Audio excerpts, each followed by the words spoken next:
Welcome back to Good Morning LaLa. And we're so honored on this Human Trafficking Awareness Day to have Frida Farrell in the house, who has personally gone through it herself, right? You're a filmmaker, songwriter, all the above actress, and you have written a film and starred in it, right? Apartment 407. Whoa. Thank you. Thank you for having me. Thank you so much. Thanks for joining here. us. Thank you. It's been received so well by Variety, Raindance Film Festival. Congratulations on this success, first and foremost. Thank you. But if you wouldn't mind, take us back there. What was your personal experience that inspired this film? You mean the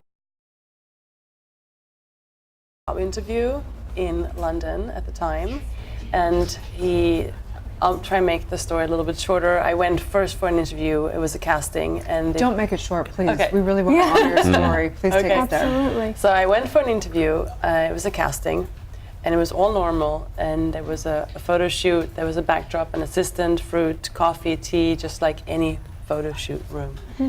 And he took some pictures, and he said, "Great, looks amazing. I will let you know what the client thinks."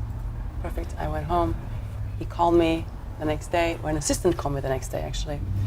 Let me know the client loves you. You want to come back and do the shoot? I said, yeah, I'd love to. I was a student at the time and had just finished my drama school in London and thought, good money, yeah, I would love to do this shoot. So I said, yeah, when? So I said, yeah, this day and this time. It was at midday, and it was in a great area in London. It's Harley Street. I don't know if you know London, but it's like basically Rodeo Drive. There's zero red flags at this point. No, nothing. So, and I checked him out online, the website looked great, loads of pictures of, pretty girls, which is what a photographer's website looks like. Naturally. So I went along to the same address as I had been to before, where there was people and, just like this studio, just like a nice studio. Maybe not as many beautiful lights, but, and then as I walked in, he locked the door behind me. And that was the defining moment. I was like,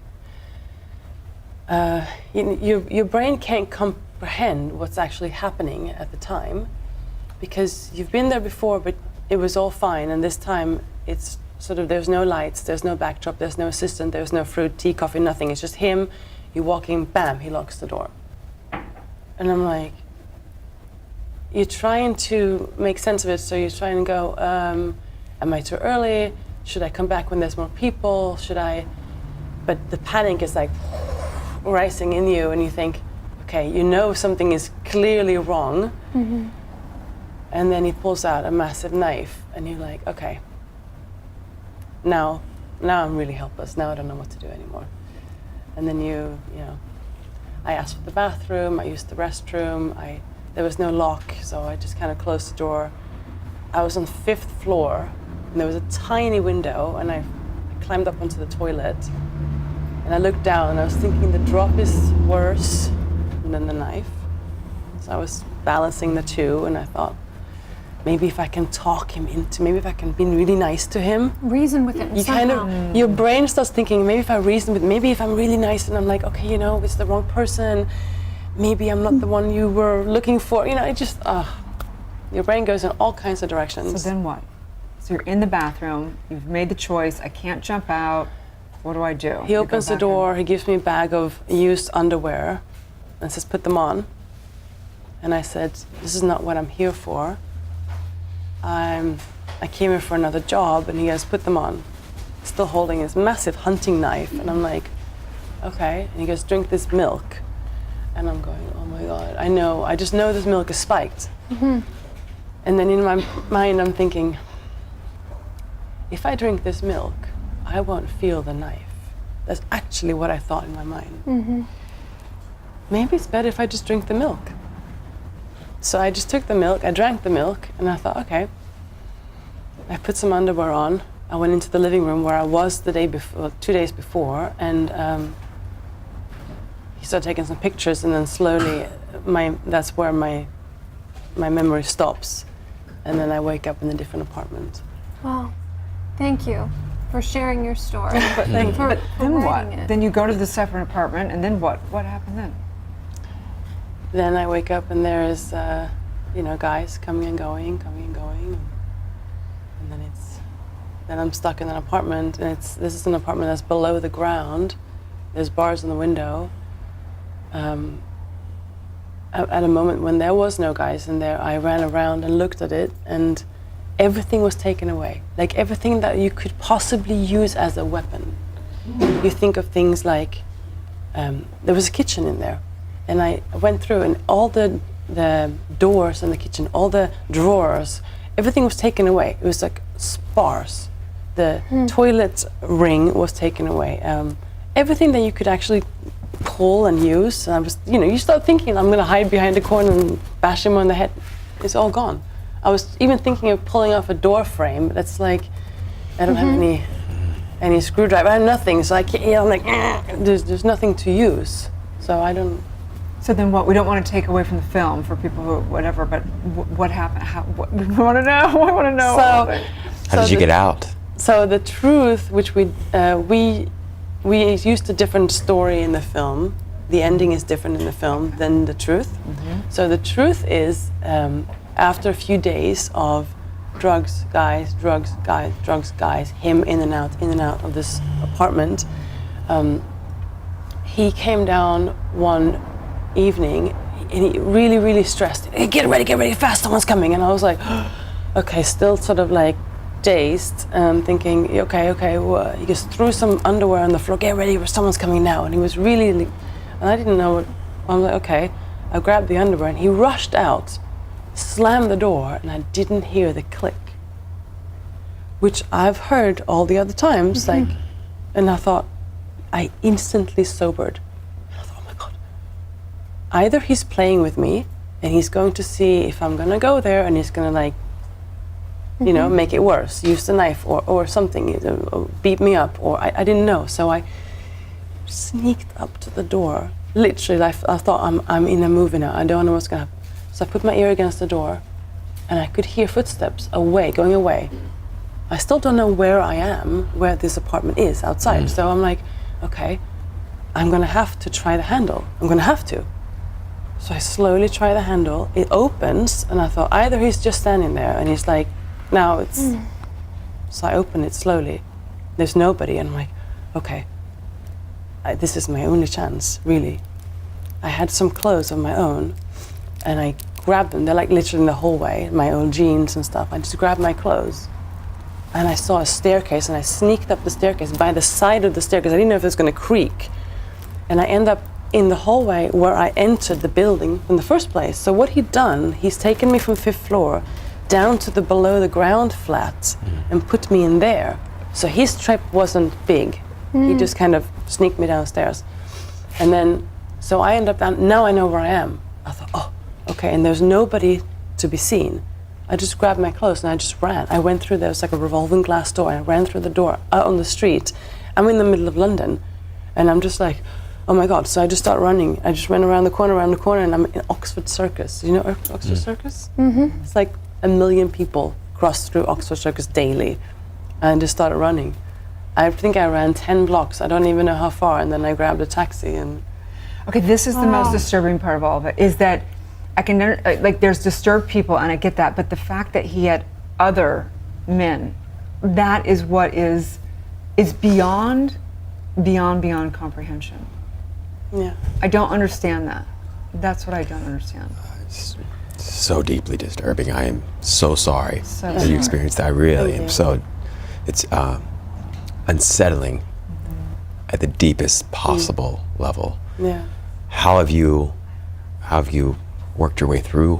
How have you processed all of this? I mean, has it affected every area of your life?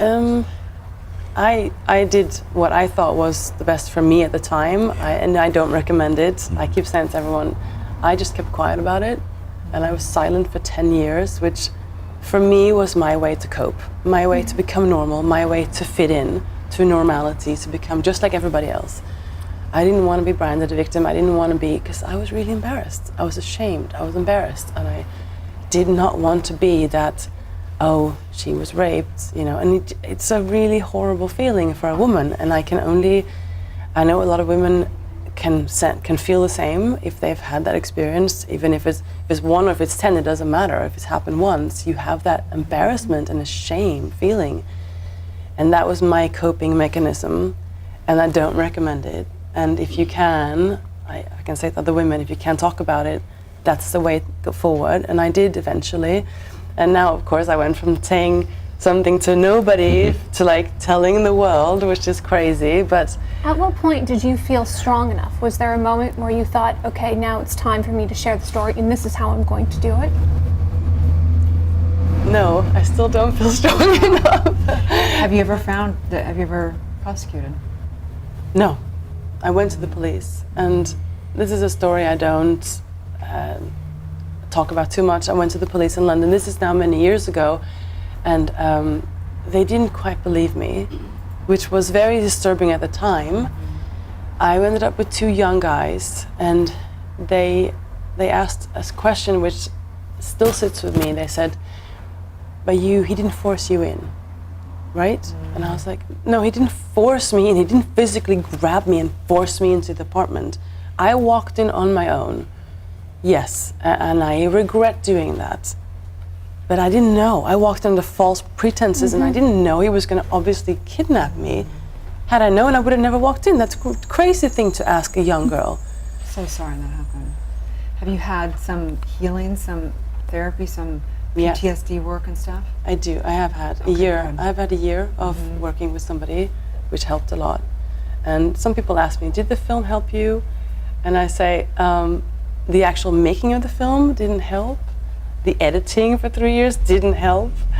But the response of the film coming out has helped a lot. Thank you so much for all the work. I'm sure that you have helped so many, and if it affects one person and helps them and brings awareness to the entire human trafficking, thank you so much. And I'm so sorry that you went through that. And we're true believers at whatever level, you must be very, very advanced in your gift and your calling here, because I don't believe that you would ever have gone through that if you weren't ready to take that at some level to help others. So thank you so much for being a voice for everyone. Thank you. That's what I want to be. We have a Voice look for at the women. trailer for apartment 407. Let's take a peek.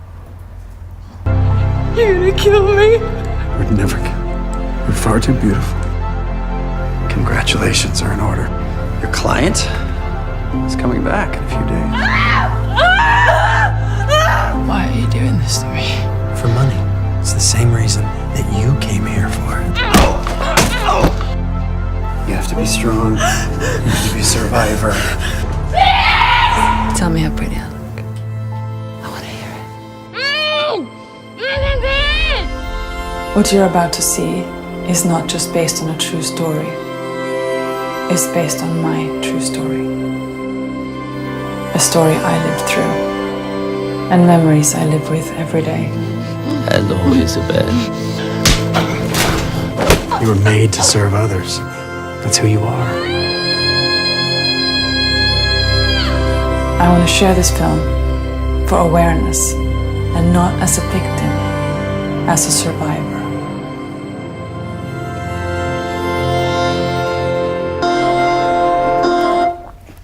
Wow. What do I say to that? If you had one desire, one dream for the film, or that you wanted to see manifest through the film, what would that one dream or desire or really message that you wanted to share with people be? I want to help other women who has any similar situation that they've been through. And I feel that that's happening already. I'm getting hundreds of messages from women, private messages through Facebook, Instagram, my email, reaching out, and they're sharing their story in whatever capacity they can. And that is so beautiful to me, that they are now feeling ready to open up and talk about it, because I'm sure that they haven't had that outlet before. And if I can do that for them, my job is done. Right. Please share with everyone where they can find the film and follow your personal journey. It's on a lot of platforms right now. You can also find it on iTunes, on Amazon Prime, and it's on Roku TV. It's I should have that whole list. I'm sorry. It's on 23 platforms right now. That's major. Yeah, That's everywhere. incredible. Congratulations. Thank you. And tell people where they can follow you personally. What's your Instagram handle? Frida Farrell. Perfect. Yes, just my name everywhere. Very simple. Facebook, Instagram, Twitter. Thank you so much. Yeah. Thank you for having me. You're a beautiful I really soul, appreciate and it. Thank Stay you. tuned. We'll be right back.